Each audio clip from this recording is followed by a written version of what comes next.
여러분, 예수께서 오시기 전에 인류를 향해 마지막 선고가 주어집니다. 요한계시록 22장 10절 12절에 보면 또 내게 말하되 이 책의 예언의 말씀을 인봉하지 말라. 때가 가까우니라. 불의를 하는 자는 그대로 불의하고 더러운 자는 그대로 더럽고 의로운 자는 그대로 의를 행하고 거룩한 자는 그대로 거룩되게 하라. 보라 내가 속히 오리니 내가 속히 오리니 내가 줄 사항이 있어 각 사람에게 그의 일한 대로 갚아주리라 라고 말합니다. 이것은 주님께서 재림하시기 전에 인류를 향해 악한 자는 그대로 악하고 선한 자는 그대로 선하고 의로운 자는 그대로 의로우라고 선언하는 것입니다. 뭔가 심판이 끝났음을 선언하는 이야기입니다.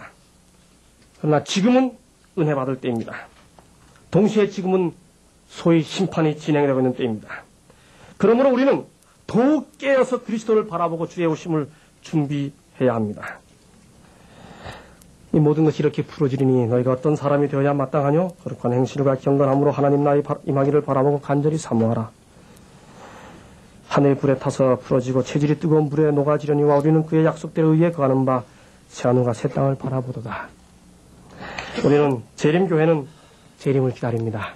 마태복음 24장에 그 많은 재림에 대한 징조가 주어지고 난 다음에 그 다음 재림을 성공적으로 맞을 사람과 실패할 사람들의 부류를 여러 가지 비유를 통해 묘사하고 있습니다. 첫째는 마태복음 24장 40절로 42절에 데려감을 당한 자와 버려둠을 당한 자로 이야기합니다.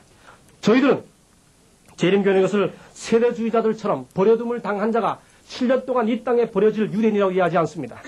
그것은 홀연히 구별되어질 운명을 이야기한다고 이해합니다. 그런데 그들이 버려둠을 당하고 데려감을 당하기 직전까지 그들이 있던 장소가 밭에서 매를 갈던 순간이었습니다. 일상적인 삶 속에서 그들의 운명이 결정되어졌습니다. 재림교회는 재림 준비의 현장이 그들의 삶이라고 이해하고 있습니다. 충성된 종과 악한 종이 있었습니다. 악한 종이 덕이 온다고 생각해서 악한 일을 했습니다. 재림교회는 그러므로 진정한 재림 준비와 진정한 주님 맞을 준비가 시간에 의해 재림을 기다리는 것이 아니라 그리스도와의 관계를 통해 준비해야 된다고 믿습니다. 열처녀 비유는 문제가 예비된 기름이 있느냐 없느냐였습니다. 그것은 뭡니까? 개인적 경건의 중요성을 이야기하고 있습니다. 달란트 비유는 한마디로 달란트를 쓴 자와 묻어둔 자였습니다. 재림은 그저 우울한 명상으로 준비하는 것이 아니라 주어진 달란트를 활용하면서 준비하는 것이라고 하는 사실을 가르쳐주고 있는 것입니다. 예수 그리스도의 공로로 죄사함을 받고 그 능력으로 죄의 세력을 이겨 마침내 신의 성품에 참여하는 것. 베드로후서 1장 4절. 이것이야말로 천국 백성이 되는 것을 준비하는 일입니다. 하나님의 능력은 제한이 없습니다. 그리스도 안에서 내가 모든 것을 할 수 있다는 바울의 고백은 인간 의지를 이를 악물고하는 말이 아니라 자기를 변화시킬 수 있는 하나님의 능력이 제한 없다는 사실을 믿는 믿음을 고백한 것입니다. 재림교회는 사람을 변화시켜 하나님의 성품에 참여할 수 있도록 준비시키는 하나님의 제한 없으신 능력을 믿습니다. 오늘 우리 모두가 다 마지막에 설교처럼 됐습니다만 다 그런 마음으로 주의 재림을 잘 준비하게 되시는 또 맞이하게 되시는 여러분 되시기를 바랍니다. 마라나다.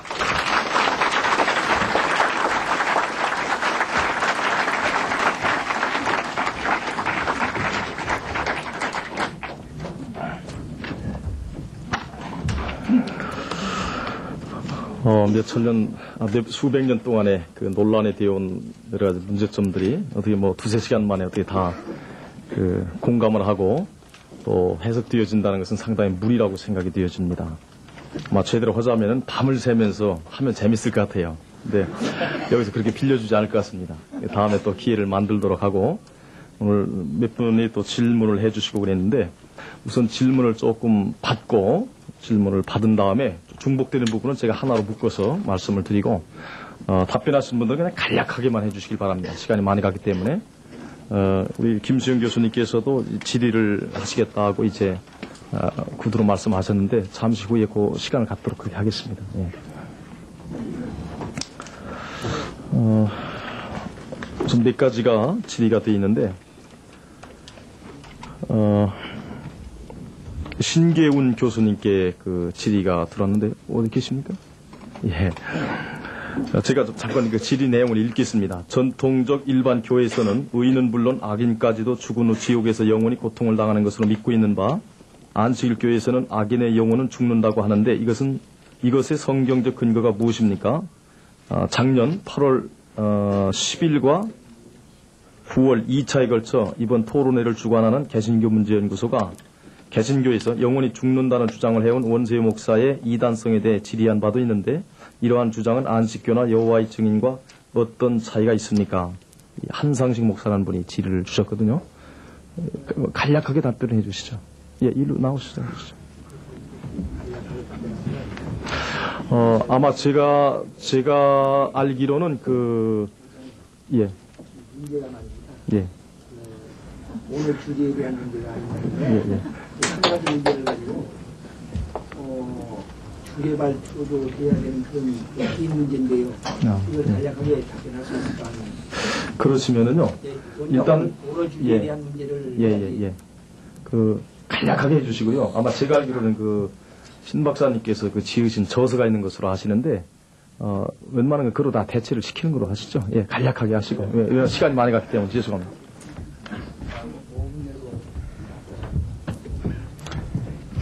우리 1세기가 넘는 한국교회 역사상 여기 최초의 공개 토론이라고 말씀하신 걸 보면서 참 역사적인 순간이라 하는 느낌을 느낍니다.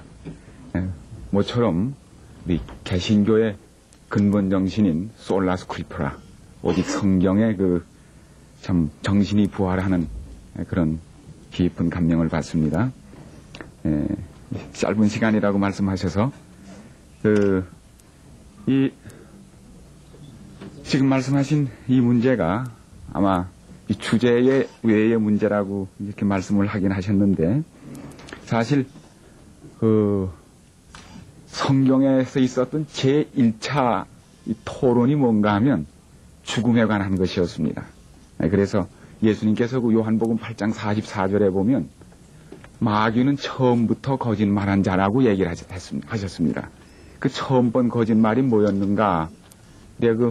창세기를 읽어보면 창세기 3장 4절에 하나님께서는 창세기 2장 17절에 보면 이것을 따먹는 날에는 정령 죽으리라고 했습니다. 정령 죽으리라. 아주 영혼이고 뭐고 정령 죽음이라고 사망이라고 말씀했는데 이 아담 하와를 유혹할 때 창세기 3장 4절에 보면 결코 죽지 아니하리라. 그래서 이 처음의 문제는 이 종말 문제였습니다. 한쪽에서는 하나님께서는 정령 죽으리라고 그랬고 한쪽에서는 결코 죽지 아니하리라. 그래서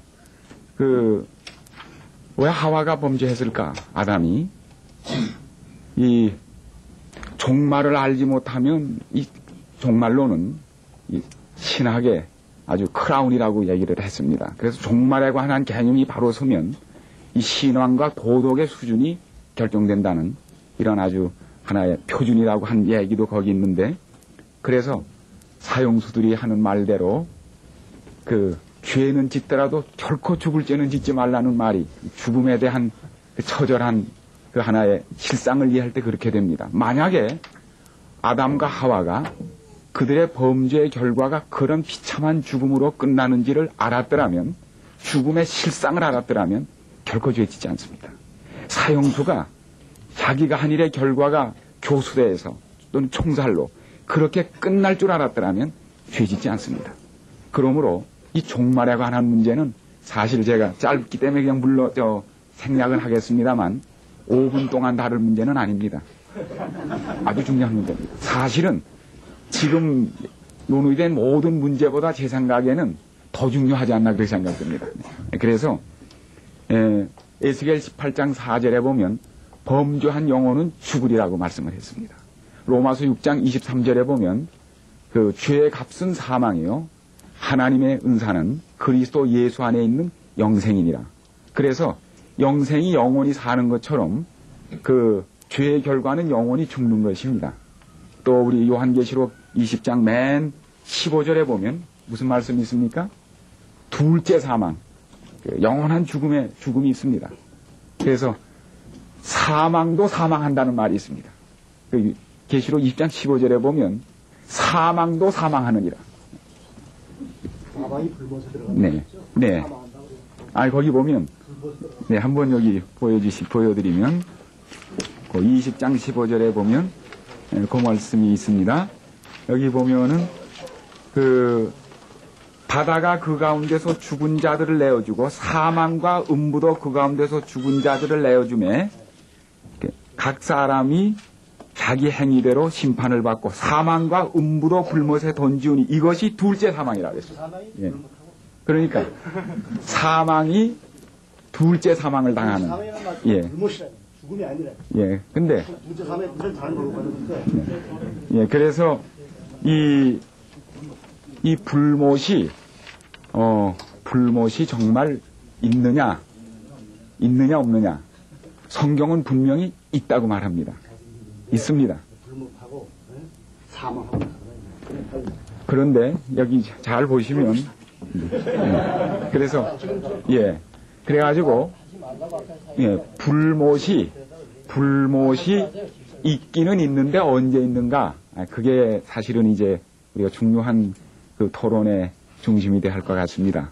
그래서 제가 짧은 시간에 말씀하라고 했기 때문에 요한계시록 20장에 읽어보면 치면의 둘째 부활로 그 첫째 부활에 참여하지 못한 사람들이 지면에 널리 퍼짐에 하늘에서 불이 내려와서 그 지구가 불못이 된다는 얘기가 나옵니다. 그게 천년기 후의 일입니다. 이게 있기는 있대 지금 있는 것이 아니라 천년 후에 있게 되고 그 다음에 완전히 지구가 불로 자정된 후에는 21장에는 새 하늘과 새 땅이 다시 창조되는 모습이 나와서 여기에 그 영원한 불못이라는 말은 그게 하나의 용어의 이해인데 그 영원이란 말이 잘 아시는 대로 대부분들이 그거 아십니다. 이 헬라어의 아이온 또 히브리어의 올람. 근데 이 아이온이나 올람이 우리가 생각하는 대로 끝없는 이터니티가 아니고 주어가 누구냐에 따라서 순간이 될 수도 있고 영원이 될 수 있어. 그것이 하나님의 속성에 관한 것이면 그것도 영원하고 그 주어가 인간일 경우에는 순간적이 될 수도 있습니다. 아이온이나 올람은 그 말 자체는 영원의 뜻이 없습니다. 그래서 그걸 자세히 읽어보시면 그래서 최근에 말 끝나겠습니다. 여기 제가 깜짝 놀란 거는 제가 아마 책 속에 사회자가 말씀하신 대로 제가 아마 나갈 때 하나씩 선물로 드린다는 소문을 들었는데 그렇게 되기를 바랍니다. 이 죽은 자의 상태에 대하여 제가 이 책을 쓰면서 역사를 살펴봤는데 아주 역사에 너무나 분명합니다. 그래서 이거 어떻게 이런 그 두 가지 다른 가르침이 오늘날까지 왔는가가 너무나 분명한데 그래서 오늘날은 사실 이 영원 불멸이나 영원 지옥보다는 오스카 쿨만 1958년에 영혼의 부활인가 죽은 자의 부활인가 영혼의 불멸인가를 써가지고 큰 센세이션을 일으켰는데 그분이 20세기를 대표하는 최대 신약학자입니다. 독일 사람으로. 근데 그는 분명히 여기서 얘기하기를 이 그리스도교 신앙에서 이것을 함께 가질 수가 없다고 하는 그런 그 얘기를 했습니다. 신약에서는 영원 불멸이나 죽은 자의 불멸이냐 하는 질문에 대한 대답은 명백하다. 위대한 철학자인 소크라테스와 플라톤의 가르침은 결단코 신약의 가르침과 일치할 수 없다. 그래서 우리나라에도 이것이 1965년에 전경련 교수의 그 복음주의 신학총소 5권에 이것이 소개돼서 센세이션을 일으킨 바가 있습니다. 마지막으로 방금 보니까 이번에 1월 13일 올해 여기에도 영국 국교인 성공회가 최근의 지옥을 벗어날 수 없는 영원한 고통과 징별의 불구덩이로 묘사한 기독교의 전통적인 견해는 잘못된 것이며 지옥은 다만 신이 함께하지 않는 총체적 부정과 무의 상태라고 수정하는 이런 지옥의 모순이 성경에서 발견된 것을 현실로 표현한 것입니다. 그래 가학적으로 표현된 전통적 지옥관이 많은 사람들에게 지워지지 않는 심리적 상흔을 남겼으며 신을 학대를 즐기는 괴물로 만들었다고 비판하고 그래서 짧은 인생 50, 60 짧은 인생을 살다가 참 죄 지은 사람이 영원히 죽지 않는 불에 영원히 이렇게 사로워진다는 것은 자비로우신 우리가 성경에서 깨닫고 독생자까지 내어주신 그런 하나님의 속성과 아무래도 어울리지 않는 그런 깊은 갈등을 저희가 느끼고 있습니다. 그래서 성경에서 우리는 참 그 죄와 함께 악을 소멸하시고 죄를 끝내시는 하나님의 자비를 보면서 시간 다 됐습니다. 저희가 이 부활은 교리가 아니고 요한복음 11장 25절에 보면 나는 부활이요 곧 생명이니 나를 믿는 자는 죽어도 살겠고 무릇 살아서 나를 믿는 자는 영원히 죽지 아니하리라. 부활은 교리가 아니고 I am the resurrection. 예수님이 부활이라는 사실입니다. 그래서 우리가 이 부활 문제를 교리로 다루면 참 부담이 많고 예수님이 부활이므로 그리스도를 받아들인 사람에게 주시는 영원한 부활을 저희들이 교파나 교리에 관계없이 확신하시게 되시면 참 좋겠습니다. 그리고 또 재림 문제도 이게 재림 문제를 이야기할 때 이게 어느 교파의 교리가 아니고 성경의 결론 내가 속히 오리라 하시거늘 아멘 주 예수 오시옵소서. 이것이 어느 교파의 교리가 아니라 성경을 사랑하는 읽는 그리스도를 사랑하는 모든 사람이 공유해야 될 그런 영원한 참 소망인 것으로 우리 교파에 관계없이 제가 재림을 확신하게 되기 바라며 또 안식일 문제도 교리로 다르니까 조금 어색합니다.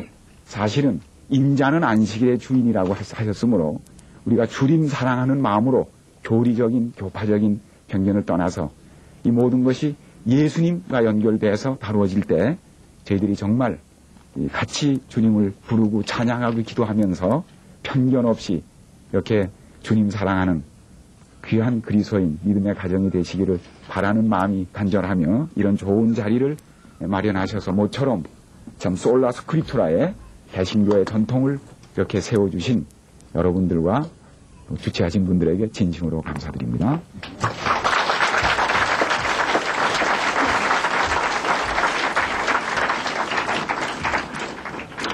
안식일 교회 측에서 그 광고 좀 해달라는 그 메모가 돼 있는데 시간 부족으로 미처 그 변증되지 못한 부분을 대부분 설명하고 있는 오직 성경만이 기준이다, 판단 기준이다, 거의 잊혀진 날 이 두 책을 준비를 했답니다. 나가실 때 받아 가시기를 바라고 안식일 교회 측에서 오신 분들은 받지 말래요. 또 기자님들에게는 안내석에서 다른 책을 한 권 더 드립니다.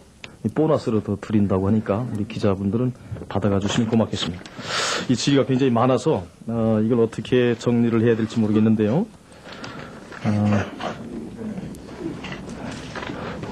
우선 손기태 박사님께서 질의하신 내용이 두 가지가 있습니다. 아까 그 미국의 그 리의 더 화이트 리라고 하는 아까 책 보여준 책 있죠? 그 리의 그 증거를 어떻게 생각하는지요? 라는 질문과 또 한 가지는 안식일은 하나님의 인이고 주일, 즉 일요일은 짐승표인가? 라는 퀴션 마크를 붙였어요. 또 다니엘서 9장 27절 그가 아까 말씀했죠? 그게 예수님인가? 라는 퀴션 마크를 붙여서 세 가지를 질의해 주셨는데 어떤 분이 간략하게 이거는 그냥 간략하게 하시면 되겠습니다.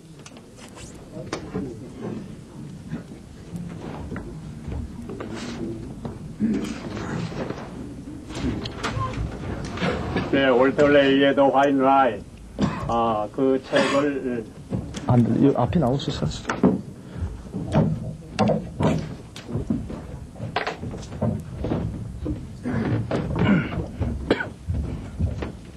월터 레이의 화이트 라이 책이 상당한 반응을 일으켰고 현대 종교에서 그것을 부분적으로 발표해가지고 제시해서 충분한 검토 없이 그것이 기정사실인 것처럼 이렇게 되어 있는데 월터 레이의 학문적 방법은 이미 미국의 기독교계에서 그것은 객관적인 학문 방법이 아니다라고 하는 지탄을 이미 받았습니다. 그 용도 폐기가 되는 것입니다. 그것을 여기서 이제 다시 재탕을 해야 되는 것입니다. 그런데 우리 좀 보도록 하십시다. 아까 말씀하시는데, 이 국민학교도 못 나가고 공부도 못한 사람이 어떻게 선지자가 될 수 있느냐든지, 어떻게 리더가 될 수 있느냐 얘기했는데, 사무엘이 그렇게 됐는지, 예수님 제자들이 그렇게 됐는지, 아모스가 과연 신학대가 나왔는지 모르겠습니다. 하나님께서 메시지 두 명과 선지자 되는 것입니다. 인간의 어떤 중기 가지고서 선지자는 요건으로 삼는다는 것은 성경을 여러 번 읽었지만, 이제 오늘 여기서 처음 내가 듣게 된 것을 가정하게 생각을 합니다. 선지자를 판별하는 기준이 있습니다. 선지자를 판별하는 그 기준이 그의 예언 성취 여부, 그 다음에 그건 이제 예레미야 28장 9절이나 또 기타 성경절에 나옵니다. 그 다음에 그 선지자가 살았던 생활, 생애의 열매, 마태복음 7장 20절에 있습니다. 그리고 그리스도교가 이제 예수관입니다. 그게 이제 요한일서 4장 1절에 모든 영을 다 믿지 말라고 그랬어요. 영들은 다 시험하라고 그랬어요. 예수님께서 육체로 오신 영을 시인하는 사람이라 해야 된다고 하는 것입니다. 그 다음에 이제 이사야 8장 20절에 율법과 증거의 말씀을 쫓을지니 그걸 쫓지 못하면 아침빛을 보지만 소망이 없다고 그랬습니다. 이제 이런 기준이 있고 또 이제 부차적인 기준을 이제 설정할 수 있습니다. 우선 월터 레이넌 그런 기준을 중심으로 해서 판단하는 것을 정지하고 그 기별이 이제 다른 사람의 것을 표절했느냐 그것을 가지고서 검토했습니다. 이 문제가 재림교회에 있어서 어떤 사람들은 아킬레스의 건이다라고 생각을 하는 사람도 있고 그렇기 때문에 우리 교회가 가장 싫어할 수 있는 로마 천주교 변호사를 동원해가지고 그에게 이 사실을 다 연구 검토해봐라 해가지고 미촉을 했습니다. 그가 그래서 대쟁도 있고 그 모든 월터레이 책임이 모든 것들을 다 있고 그 다음에 과연 표절이냐 이 여부를 이제 법률적인 차원에서 검토를 했습니다. 그리고 그가 고백하기를 내가 그 책을 다 읽고 변화받았다. 나는 인생을 새로 살 수 있게 됐다. 이제 여기서 조금 저기서 조금 뽑아가지고 그것을 문제시하는 그런 시각보다도 그 속에 빠져들어가서 읽어보면은 전혀 다른 결론을 얻는다고 하는 것입니다. 그 다음 또 다른 차원의 얘기입니다. 선지자가 반드시 모든 것을 다 묵시를 받아야 된다. 환상을 받아야 된다. 이것은 하나의 가설입니다. 물론 다니엘과 요한계시록에 요한은 이제 그런 주된 인물입니다. 그러나 다니엘과 요한계시록 자체도 그것이 그 기록 전부가 다 묵시의 소산물은 아닙니다. 물론 영감은 받았습니다. 이제 누가복음 1장 1절로 3절에 본다고 하면은 또 요한일서 1장 1절로 3절에 본다고 할 것 같으면은 소위 루칸 모델이라고 하는 것이 있는데 이거 리서치 모델이라고도 합니다. 선지자가 기존 여러 자료들을 살펴가지고 그것들을 검토해가지고 선택해서 그 다음에 그것을 이제 기록을 합니다. 여기에 성령의 감동함이 있습니다. 누가복음 1장 1절로 3절입니다. 그러면 성경을 기록하는 방식에는 이런 다른 스타일도 있는데 그 다른 스타일의 기존 역사적인 자료를 활용하는 것입니다. 큐 자료라고 하는 것을 크벨레 그것을 이제 사복음서 연구자들은 얘기를 합니다. 그 사복음서 연구자들이, 이제 마가가 먼저니, 마태가 먼저니, 그렇게 얘기도 하고 있습니다. 자, 그러면은, 예수님의 십자가상의 죄패에 나와 있는 그 명칭, 타이틀도 사복음서의 차이를 보여주고 있어요. 베드로가 예수님을 3번 부인한 것도 차이를 보여주고 있어요. 그러나 기본 골격은 같습니다. 같은 사건을 반복해서 쓰고 있는 것입니다. 베드로 후서와 유다서를 누가 어느 것을 보고 이제 참고해가지고 그것을 썼느냐 문제가 생길 수 있습니다. 역대기라든가 열왕기가 그렇게 또 문제될 수 있습니다. 그런데도 우리는 그것이 표절이니 그런 말을 사용하지 않습니다.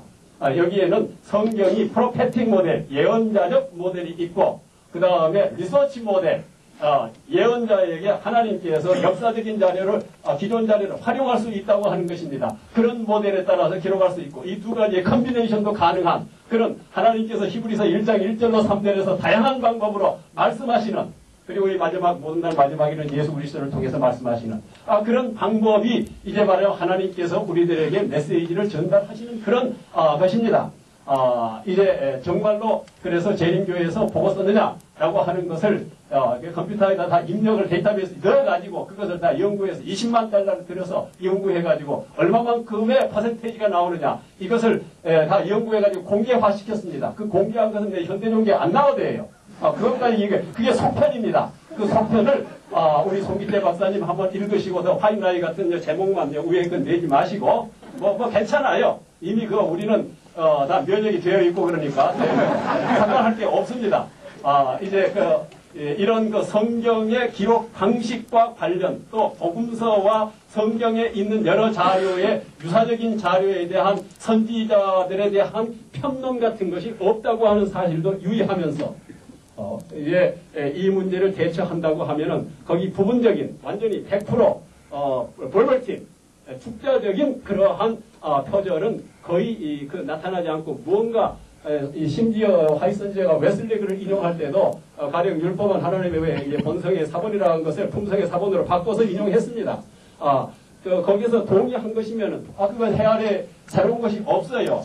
이게 솔로몬도 이 잠언이나 전도서 쓸 때 말이에요. 거기 보면은 말이에요. 많은 걸 모아가지고서 다 수집을 했다고 그랬어요.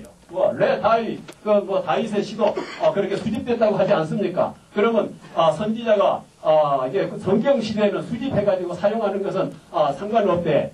이제 그 다음에 오늘날 묵시를 받은 사람이 그것을 그런 방법으로 활용하면 그게 걸린다고 하는 것이 어떻게 성서에 어긋나느냐 하는 그런 문제가 생길 수 있는 것입니다.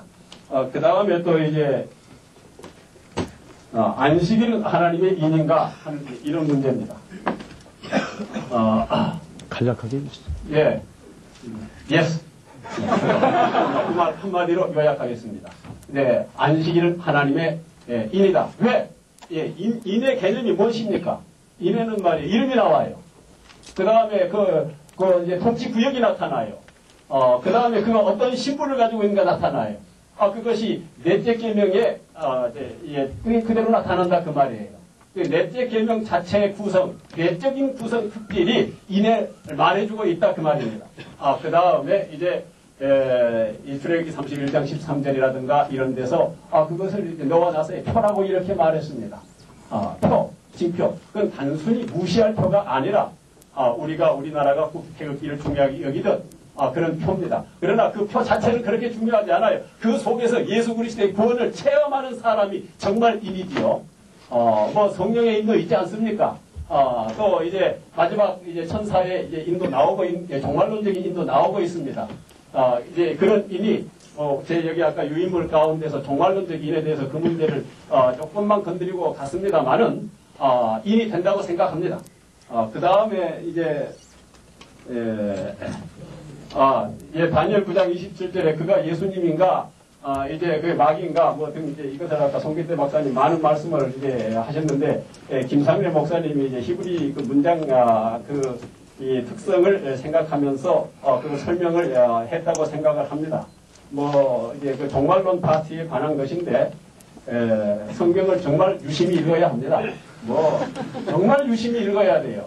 어떻게 유심히 읽어야 되냐면은 색깔이 너희 마음에 떠오르기까지 예수 그리스도가 마음에 떠오르기까지 그 예수 그리스도를 우리는 거기서 단정할 수 있는 구조는 아까 설명이 됐다고 보이는데 그걸 마귀로 이렇게 옮겨가 버리면 여기는 대단한 문제점이 있다고 생각되는 것입니다. 그래서 유심히 이제 연구할 하나의 과제로 나와 있다고 보여지는 것입니다. 그걸 좀 더 한번 반복해서 김상래 교사 한번 얘기하기 바랍니다.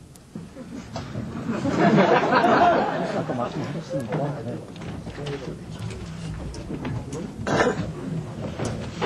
아까 설명을 일부 히브리 문학에 대한 원천적인 배경 설명을 통해서 조금 말씀이 됐다 그렇게 생각을 하는데 저는 개신교의 일반 교회 목사이기 때문에 제가 사회자로서 객관성을 유지해야 될 그런 입장이 있는데 제 자신도 아까 안식일은 하나님의 인인가 예스를 했는데 그 뒤에 그러면 일요일 주일을 지키는 것은 그럼 짐승표인가라는 말씀을 하셨는데 그걸 좀 다시 바꾸어서 말씀을 드리면 안식일을 지켜야 구원을 받고 일요일을 지키면 구원 못 받느냐 한 부분에 대해서는 어떻게 생각하십니까? 예수만 오로 좀 해주시죠. 이제 그 질문과 관련해가지고 이제 사람을 죽이면 구원 받느냐, 이제 못 받느냐, 이제 살인하지 말라 그걸 어겼을 때 구원 받느냐 못 받느냐. 율법의 하나를 보면 전부를 보면 이제 야고보서에도 나옵니다만은 그런 것과 관련시켜서 이제 얘기할 수 있겠습니다. 그런데 김상래 목사가 이 얘기를 다 하겠다니 제가 양보하겠습니다. 제가 인용을 정확히 기억하지 못한 걸 이야기해 주시기 바랍니다. 유아시키고 한 소스에 보면, 일요일을 지키는 것이 예를 들 수 있겠죠. 똑같은 선생이지만은, 이 성경에다가 이 캔을 올려놓으면, 내가 너를 예수 믿는 걸 포기하는 것으로 간주하겠다. 라는 법이 내렸을 때에 성경에다 이 캔을 올려놓는 것하고, 평상시 아무 생각 없이 이렇게 캔을 올려놓는 것하고 의미가 달라집니다. 그렇죠? 그렇죠? 조금 크게 여기십시오. 예.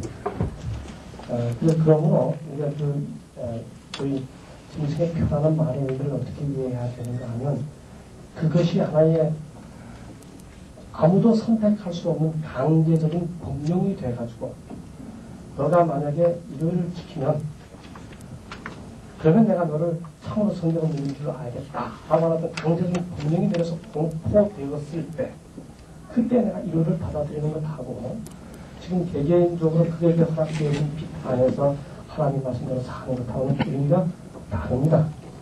그럴 때 표라고 하는 의미가 나타나시게 되죠. 만약 그것이 양심을 어기는 강제적인 법으로 우리가 답하고 올 때요. 그때는 말 그대로 그것이 우리에게 단지 한 날을 다른 날로 옮기는 정도가 아니라 창조주 하나님을 믿는 신앙을 포기하는 것으로 이해되어집니다. 그렇죠? 그럴 때 그것은 심심히 표가 됩니다. 그것이 만약 강제적인 법으로 우리가 온다면, 그런데 이어서 아까 사회보신 목사님께서 구원과 연관시켜서 질문하셨기 때문에, 아까 보충해서 설명을 드리면요. 여러분, 우리가 하나님을 믿고 성경을 아는 것은 엄격하게 말하면 구원받기 위해서가 아닙니다. 무슨 역설입니까? 어떤 자식이, 어떤 자녀가 부모에게 상속받기 위해 효도한다면 곤란하지요.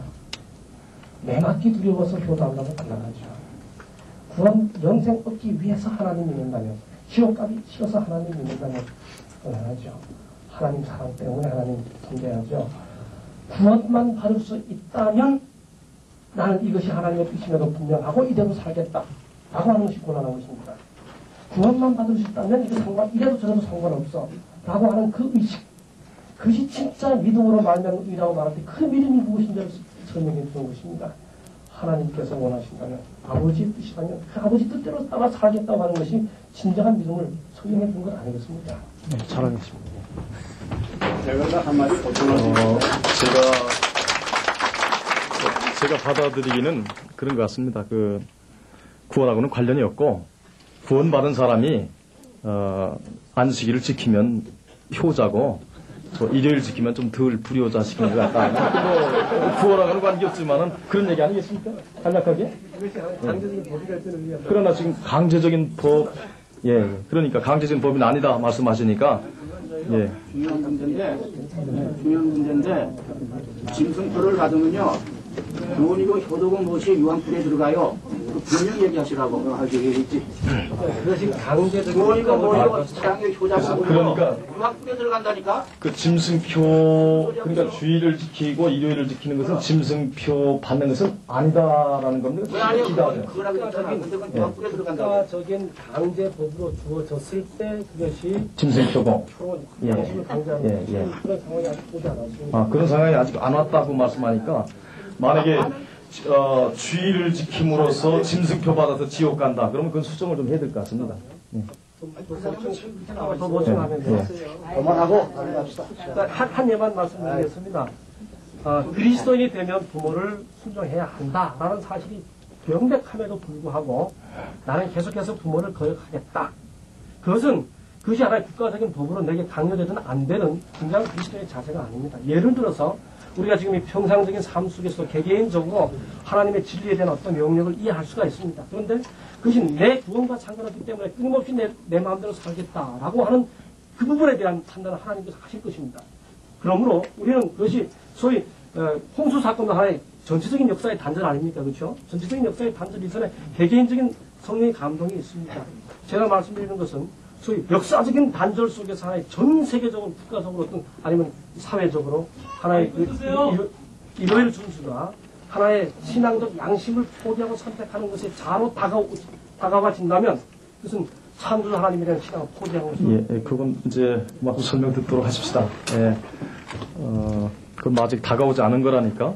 뭐, 만약에 그것이 구원과 연관시키면 그 교리입니다. 그렇죠? 근데 아까 교리로서 연관을 신 박사님께서 교리로 연관하는 것은 무리가 있는 것으로 말씀을 하셨기 때문에 절대적인 교리가 아닌 것으로 받아들이면 될 것 같아요. 만약에 구원과 관계된 절대적 교리라 하면은 이게 상당한 문제가 되는 겁니다.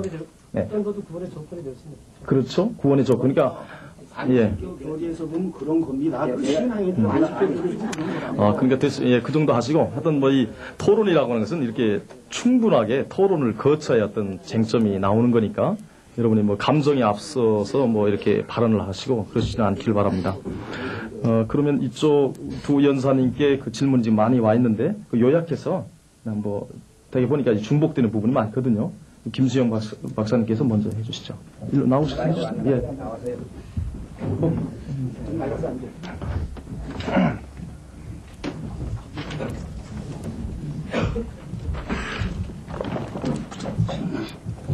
너무 오랫동안 시간을 많이 써서 죄송한 감이 있습니다. 사실 저는 간단하게 묻겠습니다. 제가 첫 시간에 저는 그 안식일교회에서 일어났던 역사만을 얘기하고 토론 시간에 말하기 위해서 말씀을 마쳤습니다. 그런데 지금 그것에 대한 질문이 왔는데 다시 한번 묻겠습니다. 안식일을 지키지 않으면 구원을 못 받는다고 하는 것은 이제 율법주의다 말이죠. 그렇게 맞죠. 그러니까 율법을 지키지 않으면 구원을 못 받는다. 예, 여기 지금 갈라디아서에 있는 말씀은 우리는 할례를 받아도 상관이 없습니다. 다 할례 받아도 괜찮아요. 그러나 할례를 받지 아니하면 구원과 상관이 없다고 할 때는 할례를 받으면 안 됩니다. 그래서 사도 바울은 강력하게 그걸 막았어요. 구원과 연관시킬 때는 하지 마라. 그러나 구원과 연관시키지 않으면 할례는 참 좋은 것입니다. 지금 누구든지 받아도 괜찮아요. 그러나 성경에서는 갈라디아 교인들에게는 못 받게 하고 있어요. 왜 못 받게 하고 있냐? 아까 제가 말씀드린 대로 할례를 구원에 포함시키기 때문입니다. 그래서 구원의 율법을 포함시켰을 때 뭐라고 했는가 하면 그것은 다른 복음이다. 그렇게 얘기를 했어요. 근데 다시 묻겠습니다. 안식일을 안 지키면 구원이 있습니까? 없습니까? 아니 그냥 예스냐 노냐만 하십시오. 뭐 구원이 있으면 있다, 없으면 없다. 안식일 안 지키면 구원이 없다 하든지 안식일 안 지키면 구원이 있다 하든지 이 둘 중에 하나를 얘기하십시오. 다시 묻겠습니다. 예. 살인해도 구원 받습니까? 못 받습니까? 예? 살인해도 구원 받습니까? 살인자도 구원 받지요. 예. 안식일 안 지켜도 구원 받습니다. 그런데 예. 도마를 살인 지으면 구원 받습니까? 이제 됐습니다, 그럼. 됐어요. 어떻게 그렇게 아니요. 내가 이제 답변하려고 합니다. 물어보는 게 아니라. 분명히.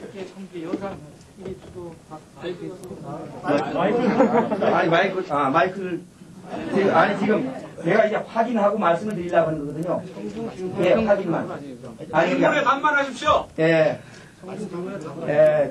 육품은 자식으로 분명히 뭐라고 말씀했냐면은 안식이 지금 안식일 교회에서도 제가 아까 말씀한 대로 믿음으로 구원을 받는다. 그렇게 얘기를 했습니다. 저는 와그너와 존스의 그 기별을 정말로 동감합니다 하는 그 말을 몇 번이고 했어요. 그런데 여기에 안식일 교회에서 화이트 부인이 쓴 전보감이라고 하는 책이 있습니다. 이 책을 인정하시죠? 인정하시죠? 아니, 자, 안식일 교인들 이 책을 인정하십니까? 예. 인정해야 얘기를 하죠. 인정을 안 하면 얘기할 수가 없어요. 왜냐하면 그건 그 책에 있는 것이지 우리가 그런 것이냐 그러면 곤란하다 그 말이에요. 그렇기 때문에 책을 인정하느냐고 묻습니다. 안식일 교회는 이 책을 여기에 잘못이 없다고 인정하고 있어요. 자, 그리고 초기 문집이나 대쟁투에는 분명히 어떤 말을 하고 있느냐면은 안식일은 하나님의 인이다. 근데 그 인에 대해서 또 뭐라고 말하냐면은 이 안식일의 기별은 세 천사의 기별이라 그랬습니다. 근데 안식일 교인들 맞지요? 세 천사의 기별. 예, 이 안식일은 하나님의 인이고 세 천사의 기별이다. 그렇게 했는데 여기 이런 말을 좀 들어보십시오. 초기 문집에 있는 말씀입니다. 이것은 안식일 교회에서 선지자로 인정하는 화입 부인이 쓴 글에 이런 말이 있어요. 나는 세 단계로 되어 있는 첫째, 둘째, 셋째 천사의 기별을 보았다. 나와 함께한 천사가 말했다. 이 기별의 1.1액이라도 더하거나 빼는 자에게는 화가 있을 것이다. 이 기별을 바르게 이해하는 것은 매우 중요한 일이다. 이렇게 하고요. 하나님의 인을 받지 아니한 사람은 구원을 받지 못한다고 기록하고 있어요. 하나님의 인을 받지 않은 사람. 그럼 그 말은 안식일을 안 지키면 구원을 못 받는다 하는 말입니다. 예, 그거는 그리고 지금 바벨론이냐 아니냐 하는 말을 하는데 그것이 무슨 뭐 강제적으로 되면 그때 가서 바벨론이라고 하는 게 아니고 지금부터 바벨론이라고 합니다. 일요일을 지키는 사람들은 바벨론이라고 대쟁투에 기록되어 있어요.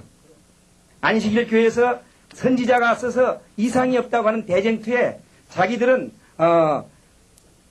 일요일을 지키는 것은 바벨론이고 토요일을 지키는 것은 하나님의 인이다. 이렇게 말하고 있습니다. 자, 이제 이 책은 그 책들 가운데도 굉장히 안식일 교회에서 중요시하는 책입니다. 증언보감, 교회 증언, 이거는 굉장히 알아주는 책입니다. 근데 절대적으로 인정하는 책 가운데 어떤 말이 쓰여 있는가 한번 보겠습니다. 증언보감 176페이지에 있는 말씀입니다. 안식일은 사람이 유익을 위하여 제정된 것이다. 제7일에 일하는 것은 금하는 그 거룩한 계명을 알고도 범하는 것은 모세율법에서는 그것을 범한 자에게 사형을 요구한 만큼 하나님이 보시기에는 매우 큰 죄이다. 그러나 이것만이 그 범법자가 받을 형벌의 전부가 아니다. 하나님께서는 당신의 율법을 범한 자를 하늘에 들이지 아니하신다. 하나님의 율법을 범한 자들은 최후적 형벌이 되는 둘째 사망을 당하지 않고는 안 될 것이다. 여기에 분명히 이 책에 뭐라고 하냐, 하나님 나라에 들어갈 수 없다고 했어요. 그러니까 일요일을 지키는 사람들은 전부 지옥 가야 돼요. 안식일 지키는 사람만 천국 갈 수 있습니다. 이것은 하나님의 인이기 때문에. 그러므로 저는 안식일 교회에서 15년 동안 안식일 교회의 충성자입니다. 저는 안식일 교회에서 법을 더 잘 지키기 위해서 산에 가서 채소만 먹고 살았습니다. 그렇게 살면서 안식일을 현재 안식일 교인들보다도 더 철저하게 지키기 위해서 아무리 추운 날이라도 목욕 한 번 않고는 안식일을 지켜본 역사가 없습니다. 안식일 날은 음식을 사 먹지 않고 빵을 쪘다가 안식일 날은 불도 떼지 않고 먹고 사는 것이 10년이었어요.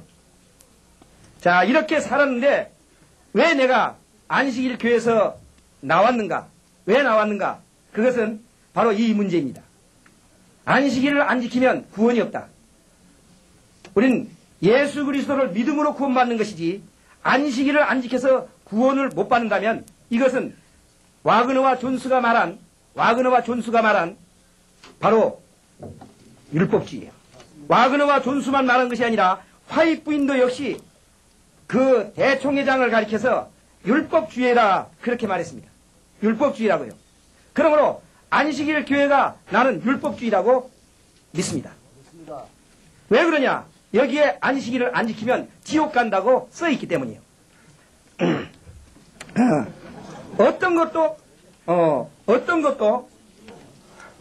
구원에 속하면, 이런 것들이 구원에 속하면 이것은 이단이라고 합니다. 오늘 이 시간에 장장 여러 시간 우리는 이 강의를 들었는데요. 이 여러 시간 듣는 게 중요한 게 아니라 안식일 교회가 이단이냐 장로교회가 이단이냐 둘 중에 하나예요. 안식일 교회가 이단이 아니면 장로교가 이단입니다. 장로교가 이단이 아니면 안식교가 이단이요. 왜 그러냐? 우리는 믿음으로 구원을 받는다 그러고 안식일 교회는 율법을 지켜야만 구원받는다고 하기 때문에 둘 중에 하나는 이단이요. 오늘 이건 딱 결정지어야 돼. 예. 야, 그러니까 둘 중에 하나. 예, 답변. 억지 얘기하면 안 되고 아까 저 목사님 말씀하시는 건 믿어야 된다 하고 있잖아요. 믿어야. 네. 그리고 예수를 받아들이고 서두에 율법을 지키자고 했잖아요. 제가 서두에 말씀을 드렸는데 왜 그 말을 뺍니까? 지리야 믿어야 된다는 걸 안식일만 지킨다는 말을 왜 합니까? 진정하십시오. 억지 아닙니까 그게? 그러면 감정이 생기는 거예요. 감정이 생기니까. 자, 있어서 억지 얘기하면 안 되지 않습니까? 됐습니다. 저기 제가 잠깐 답변을 할게요. 남 얘기로 고개만 하면 씁니까? 아니, 이제 제대로 들어줘야지. 아까 조시더라고 주무시더라고 보니까요. 됐어요.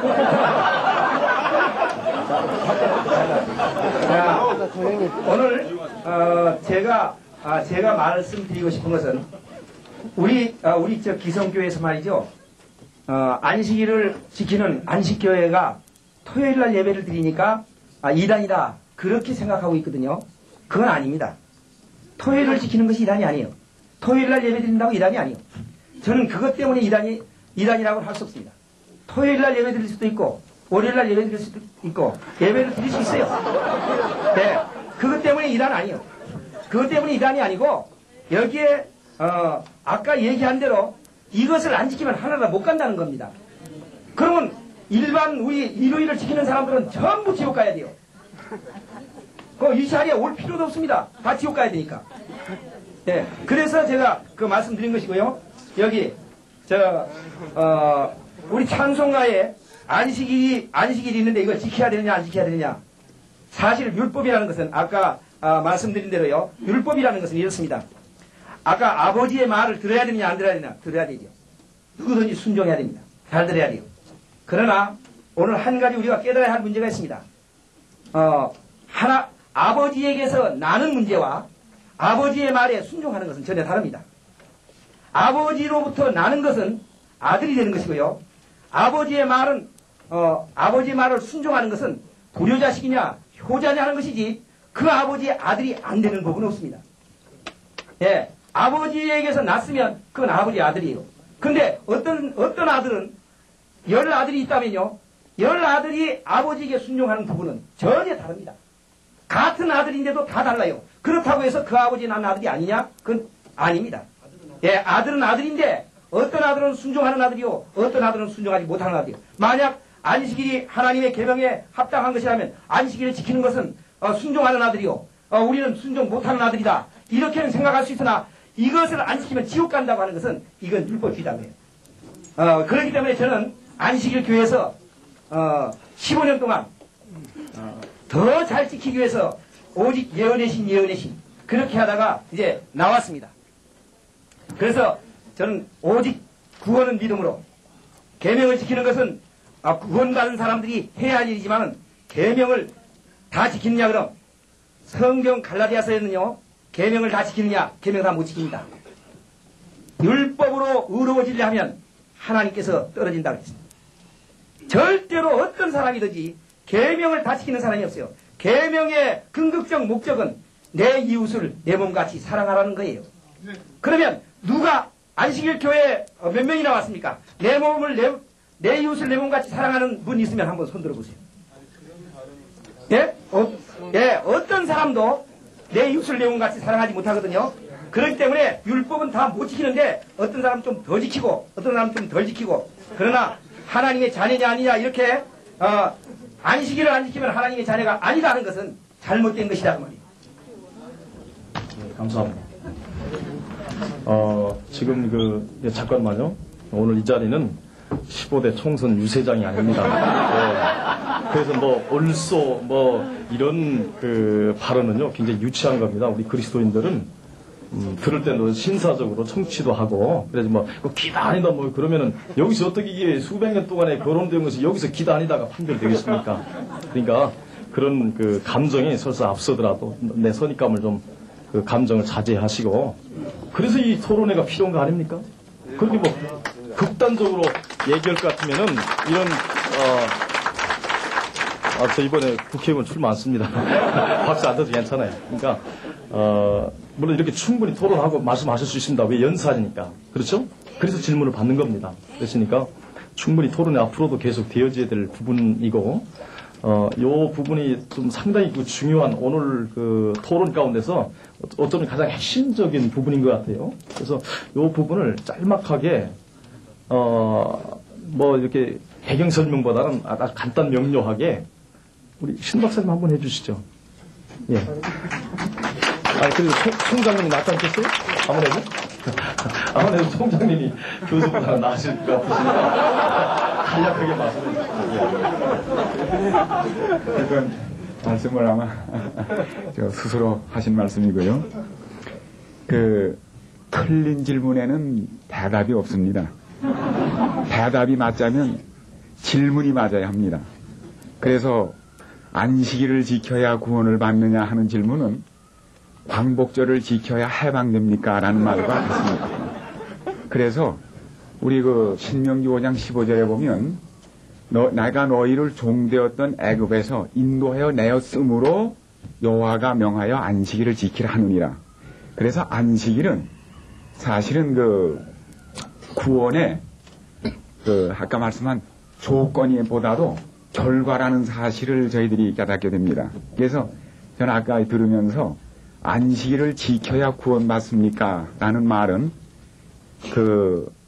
이 광복절을 지켜야 해방됩니까? 라는 말과 사실은 그래서 이 대답이 상당히 들으실 때 궁하게 들리시는 이유가 질문에 문제가 있기 때문입니다. 질문에. 그래서 그 율법과 복음에 대한 문제가 많이 이렇게 대두되는데요. 그 칼빈은 사실 복음의 그 율법의 복음적 기능을 굉장히 강조했습니다. 칼빈의 어느 책에 보더라도 율법을 부정하거나 율법의 권위를 무시한 귀절을 찾을 수가 없습니다. 율법의 복음적 기능은 대단합니다. 로마서 3장에 보면 율법으로는 죄를 깨달음이라 그랬습니다. 로마서 7장에 보면은 내가 율법이 아니고는 내가 죄인인 줄 깨닫지 못한다고 얘기했습니다. 죄인인 줄 깨닫지 못하면 회개할 수가 없습니다. 그리스도를 용납할 수가 없습니다. 결과적으로 구원을 받지 못합니다. 그러므로 율법과 복음을 대치시키는 것은 복음이 아닙니다. 그래서 하나님이 인간에게 구원의 청사진이 그게 성소인데 율법만 딱 던져주지 않으시고 십계명 던져주지 않으시고 성소라는 패키지 속에 넣어주셨습니다. 인간은 말씀하신 대로 율법을 이미 범한 죄인입니다. 또 지금도 범할 수 있는 사람들입니다. 이러한 죄인을 어떻게 해서 하나님과 화목시켜서 의인을 만들어 구원을 해야 하는가. 그래서 성소라는 이 하나의 패키지 속에 율법은 지성소에 있지만은 이 율법을 범한 자를 어떻게 구제하는가를 위하여 뜰에서는 양을 죽인 것입니다. 그래서 양을 죽인 피를 제사장이 가지고 율법 앞에 뿌리는 것입니다. 그리하여 율법의 요구를 뜰에서 죽은 어린 양 예수께서 율법의 요구를 채우심으로 인간에게 의를 더해 주시는 놀라운 사실입니다. 그래서 율법과 복음을 대치시키는 것은 성경적이 우선 아니고 칼빈주의적이 아니라고 저는 생각합니다. 로마서 3장과 7장을 다시 읽어보면 내가 율법이 아니고는 죄인인 줄을 몰랐다는 겁니다. 죄인인 줄 모르는 사람은 회개할 수 없습니다. 회개할 수 없으면 결과적으로는 구원을 받지 못합니다. 그래서 아마 율법을 폐기론을 주장하는 사람들 중에 저희가 이런 교파를 언급해서 죄송합니다. 이런데 사실 교파를 언급하는 건 상당한 신뢰가 됩니다만 제가 여호와 증인이 거의 될 뻔했기 때문에 그렇습니다. 제가 또 사실은 가톨릭이었고 그래서 여호와 증인이 그러더라고요. 그분들은 율법을 정말 폐기론입니다. 제가 그분에게 살인해도 됩니까? 그랬어요. 안 된다고 그래요. 간음해도 됩니까? 안 된다고 그러고, 거짓말 증거하면 됩니까? 안 된다고 그러고, 부모. 그러면 나 외 다른 신을 섬기면 됩니까? 안 된다고 그래요. 우상 섬기면 되니까 안 된다고 그러고, 하나님의 이름을 망했다 그러면 안 된다고 그러고. 결국은 문제는 이제 넷째 계명의 그 주안점에 속하는데, 결국은 이 십계명은 하나의 도덕률이라는 사실입니다. 도덕률. 그러므로 사람이 도덕적인 존재로 남아있는 한 도덕률은 필요합니다. 어느 누가 그 살인해도 좋고 부모를 공경하지 않아도 좋고 그렇게 가르치는 종교도 없고 사실은 교파도 없습니다. 그러므로 율법과 복음을 이렇게 대치시킴으로 오는 불필요한 그 긴장과 이런 토론이 사실은 없고, 율법을 성소라는 패키지를 통해서 바라볼 때 율법과 복음의, 특별히 율법의 복음적 기능을 칼빈처럼 이해하는 그런 새로운 시야를 갖게 된다고 생각합니다. 저희들은 결단코 칼빈이나 루터나 이런 분들을 지금 말씀하신 대로 그런 표현을 결코 쓰질 않습니다. 왜냐하면 루터가 아니었으면 오직 성경, 중세의 잘못된 그 진리를 깨닫지 못했습니다. 칼빈이 아니었으면 참된 성서적 예배를 회복할 수 없었습니다. 건전한 교회 장로제도, 그 다음에 웨슬레가 아니었으면 중생을 우리가 깨달을 수 없었습니다. 침례교가 아니었으면 세례는 성경적이 아닌 거 아시죠? 물에 잠기는 성인 침례, 유아 세례가 아니고 성인 침례의 빛을 받을 수가 없었습니다. 거기에서 제7일 침례교가 아니면 안식일을 깨달을 수가 없었습니다. 그래서 저희들이 모든 교회가 독자적인 하나의 어떤 것을 주장하지 말고 그것이 성서적이면 어느 교파가 주장했든지 수용하는 그런 태도를 가져야 한다고 생각합니다. 저는 세례 대신 침례를 믿습니다. 왜냐하면 침례교에서 가르친 것이 맞기 때문에. 저는 장로제도를 인정합니다. 왜냐하면 그것이 성경적이기 때문입니다. 칼빈의 율법의 복음적 기능을 믿습니다. 그것이 성서적이기 때문입니다. 저는 그 감리교회의 중생을 믿습니다. 웨슬레가 가르친. 왜냐하면 성서적이기 때문입니다. 구세군의 그 구호봉사를 믿습니다. 왜냐하면 그것은 성서적이기 때문입니다. 메노나이트의 세종예식, 그들은 이 성만찬 하기 전에 발을 씻습니다. 요한복음 13장에 읽어보면 서로 발을 찢기라고 그랬습니다. 14장에. 그래서 세종예식, 그것은 중요한 겸손예식입니다. 저희가 그것을 행하는 까닭은 그들의 가르침이 성서적이기 때문입니다. 그래서 우리가 교파라는 장벽에 15세기, 16세기, 17세기적인 그런 교파적인 장벽을 벗어나서 그것이 정말 성경에 있으면 교파에 관계없이 기꺼이 받아들이는. 그래서 이 안식일도 유대인의 안식일이 아니라 사실은 제7의 안식일 예수 재림교회가 믿고 발견된 이 빛은 사실은 유대인의 안식일이 아니라 여러분들이 그 옥스포드에서 나온 교파의 유래 그 대학교에서 나온 거기 보면 제7일 안식일 예수 재림교회는 침례교 계통에서 회중교회에서 침례교회, 침례교회에서 제7일 침례교회, 거기에서 나온 침례교 계통입니다. 사실은 구약의 율법주의적인 그런 루트가 아니고요.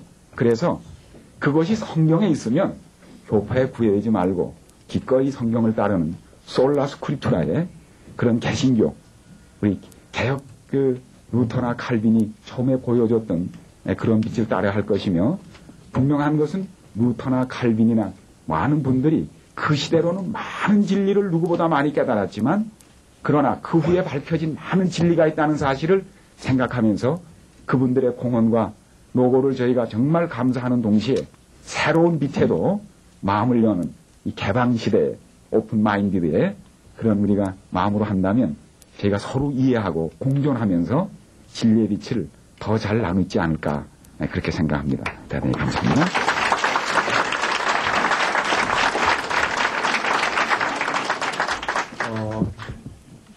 사실 오늘 이런 모임이 한국 교회사에 상당히 중요한 교회사의 아주 전환점을 이루는 그런 행사라고 생각이 듭니다. 일부 여기 안식일교회에 속해 있는 분들도 계시고, 또 우리 일반교회, 통칭 일반교회, 주일교회라고 하십시다. 주일교회에 속해 있는 분들도 많이 계신데, 아까 쑥스러워서 손을 잘 안 드는 것 같은데 많이 오셨는데, 이 양쪽의 연사들이 과연 그 자기 소속되어 있는 교회를 대표할 만한 분이냐 하는 이제 그런 말씀을 아까 서두에 손 박사님께서 양간 언급하셨는데, 사실은 우리 오늘 나오신 두 분이 우리 한국 교회에서 물론 실력적으로 전반적인 신약 분야나 성경 분야에 해박하다 이렇게 100% 인정하기는 어렵지만은, 그러나 적어도 안식일교회의 종말론이라든지 안식일 문제에 대해서는 가장 권위자다 이렇게 평가를 해도 좋을 겁니다. 왜냐하면은 그동안에 그 종교 연구를 하고 있는 많은 사람들, 제가 초청장반에 저 개인 컨택도 하고 그래서 참여를 요청했습니다. 근데 사실은 그 초청을 받은 분들이 주로 이 두 분들을 많이 추천을 하셨고, 자신들이 상당히 그 거북해하는 그런 모습을 발견할 수 있었기 때문에 이쪽 분야에만큼은 두 분의 그 발표가 상당히 타당성이 있는 또 그런 그 우리 기독교를 대변할 만한, 일반 교회를, 주일 교회를 대변할 만한 그런 것이다 이렇게 평가를 하셔도 좋을 겁니다. 어쨌든 안식일교회 측에서도 충분히 이 문제를 다시 한번 검토하셔가지고 더 또 베리아 사람들처럼 그런가 하고 성경이 그렇게 있나 하고 한번 살펴보는, 또 역시 일반 주일교회도 마찬가지입니다. 안식일교회 측에서 여러 가지 만든 그 부분들에 대해서, 주장하는 부분들에 대해서 선입감을 버리고 성경적인 또 그런 그 검토가 필요하다 이렇게 생각을 합니다. 이제 마지막으로 지금 질문이 너무 많이 왔는데 이렇게 가다 보면 밤 10시가도 안 끝납니다. 그래서 손 박사님의 아까 질문 있으시죠? 거기에 대한 답변만 듣고 마치는 것으로 그렇게 하겠습니다. 많은 분들이 질문이 많이 오셨는데 도저히 시간상 할 수가 없습니다. 양해를 해주시고 더 궁금한 게 있으면 서로 서신이라도 연락해서 하실 수 있는 방법을 택했으면 좋겠습니다.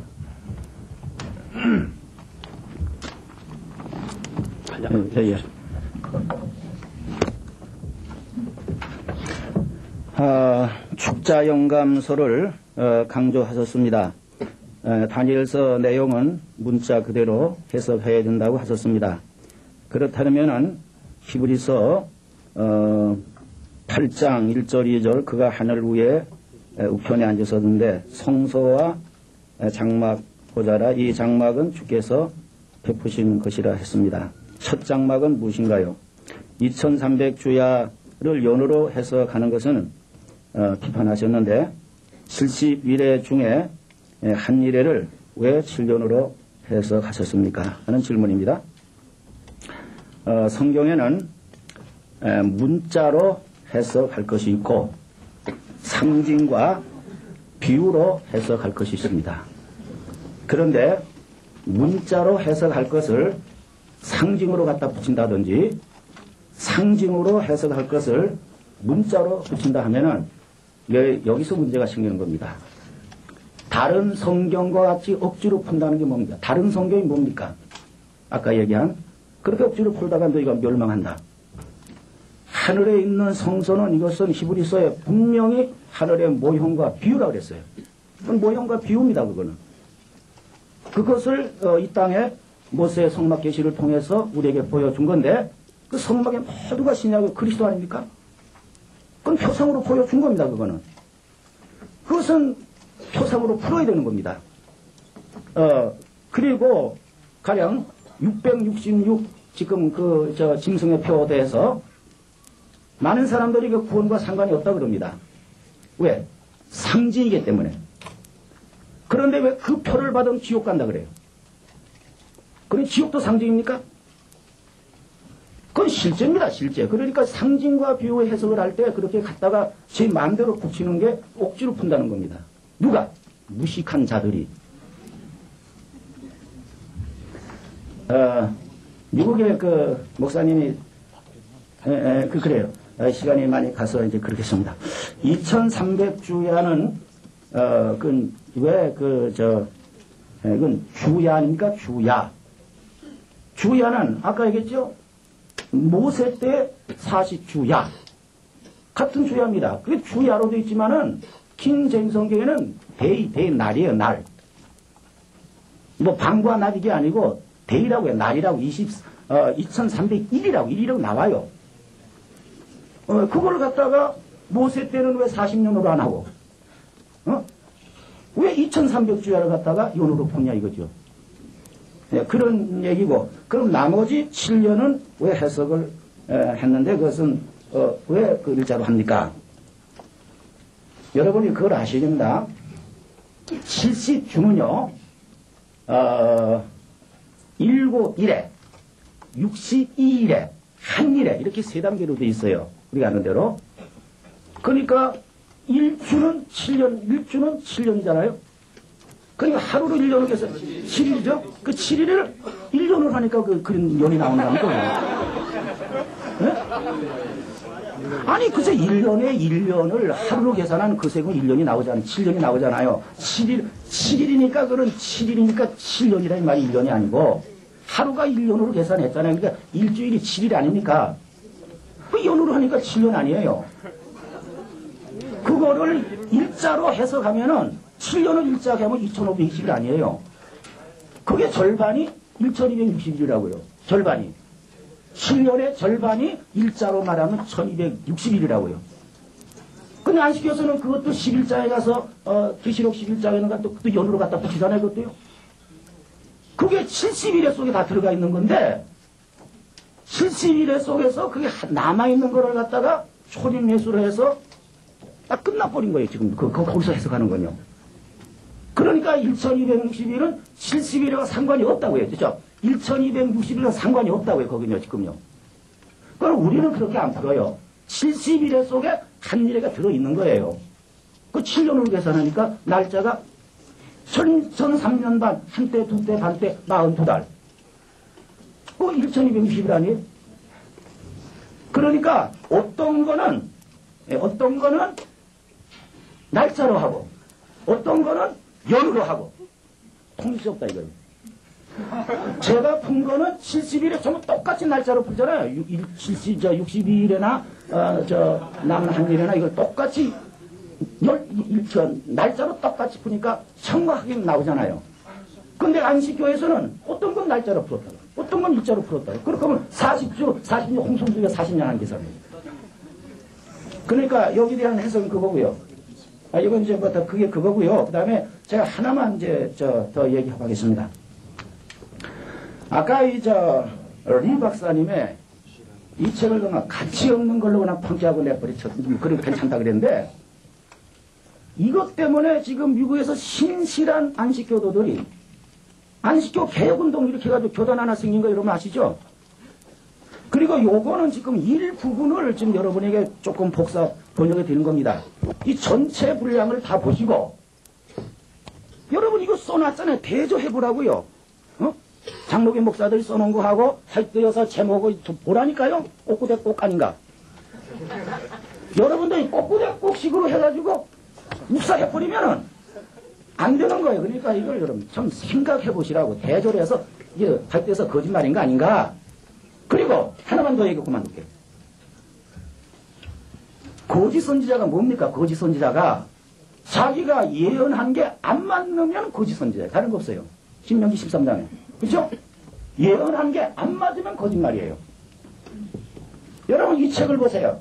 화이트 여사가 예언한 게 얼마나 안 맞았는가.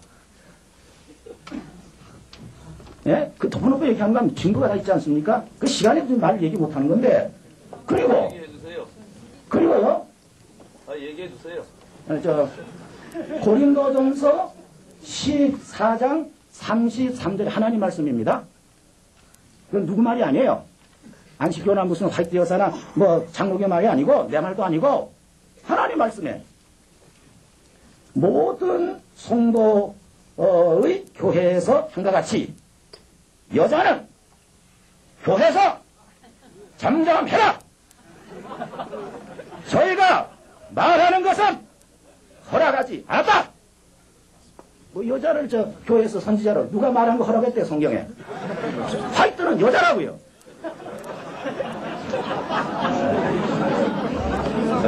허락하지 않았어요 성경에.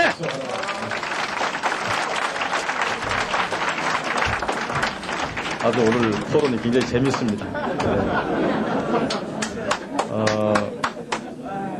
이제 그것은요.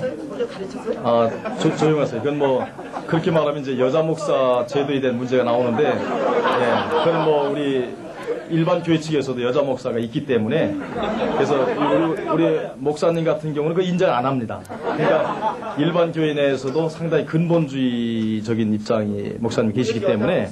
아주머니 오셨습니까? 네, 됐습니다.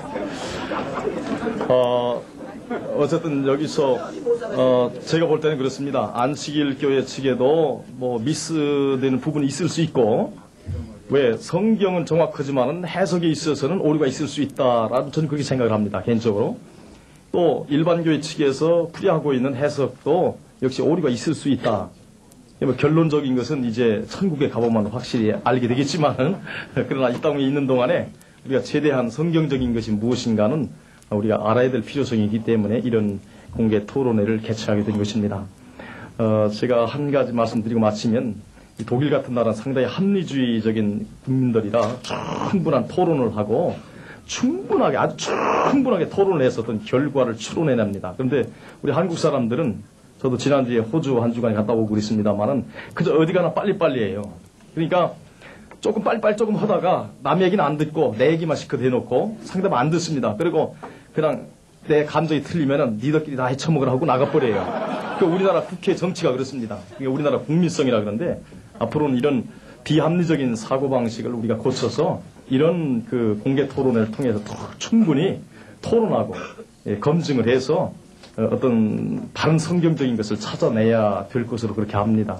어쨌든 오늘 뭐 여기서 결론을 내릴 수는 없지만은 이런 자리를 통해서 우리 안식일 교회 측하고 우리 일반 교회 측에서 이렇게 나오셔서 열띤 공방을 해주신 것에 대해서 한국 교회사의 길이길이 기억이 되고 기록이 되리라고 그렇게 확신을 합니다. 오늘 여기 바쁘신 중에도 와주셔서 정말 감사합니다. 예, 감사합니다. 그래도 제가 기도 한번 하고 마쳐야 될 것 같아요. 우리 한번 기도하고 마치겠습니다. 자비하신 주님, 주께서 오늘 또 귀한 자리를 허락하셔서 무엇이 성경적인가를 서로의 견해들을 밝히면서 서로 토론할 수 있도록 인도해 주심을 감사합니다. 상대방을 정지하기 위한 토론이 아니라 무엇이 더 성경적에서 우리가 옳고 그름을 판단하여 올바른 진리를 따르기 위한 진정한 토론인 줄로 믿습니다.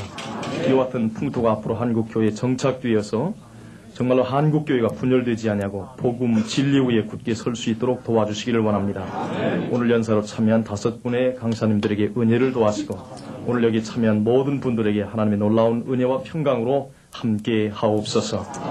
돌아가는 길도 하나님 지켜주시고 인도해 주시고 편안 가운데 지켜주시옵소서. 예수 그리스도의 이름으로 기도하옵나이다. 아멘. 감사합니다. 감사합니다. 뒤에 서 계신 분들 참으로 고생 많으시고 저희 주최 측에서 장소가 비좁아서 정말로 죄송합니다. 좀 무리한 점이 있었더라도 여러분 널리 양해해 주시기를 바라겠습니다.